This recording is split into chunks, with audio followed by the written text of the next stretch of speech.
Isa pa po talaga, vegetable talaga is very healthy. Alam mo yung kinakain ko lang yung salad, yun lang yung kinakain ko talaga. Wala nang iba. Yun yung kinakain ko na lang without rice. Salad lang sapat na for me. Kasi parang sa vegetable kasi, like sa salad is nakakabusog siya. Promise. Sarap-sarap pa ng kain. Kaya ko na yung kainin. Yun lang ang kinakain ko. No, I'm not dieting. Hindi ako nagda-diet. At never din ako nagda-diet. Ano pa ba yung diet na yan?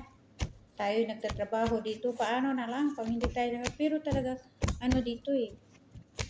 Hindi katulad yung kain ko dyan sa Pilipinas na tayo kahit hindi man tayo kaya mayaman, hindi man tayo wala man tayong kayamanan na bonggang pagkain. Pero yung sa ating pagkain talaga dyan is, alam mo yung simpleng kain lang is, basta masaya lang tayo. Okay na okay at morning, lunch, hapunan, kumakain tayo dyan ng rice. Dito, natuto lang ako dito once. Parang nasanayan na talaga namin dito na once lang. Pero pwede naman kaming kumain ng umaga.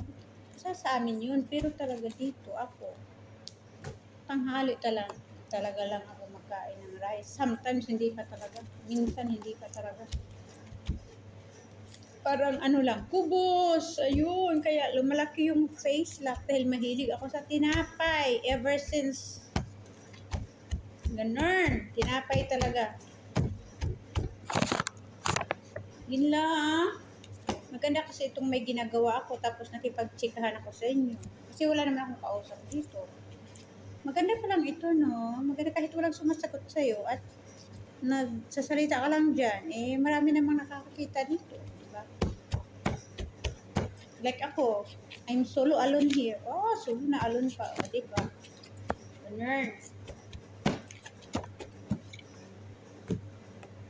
Kaya ko matatapos to. Malapit. Next na naman tayo.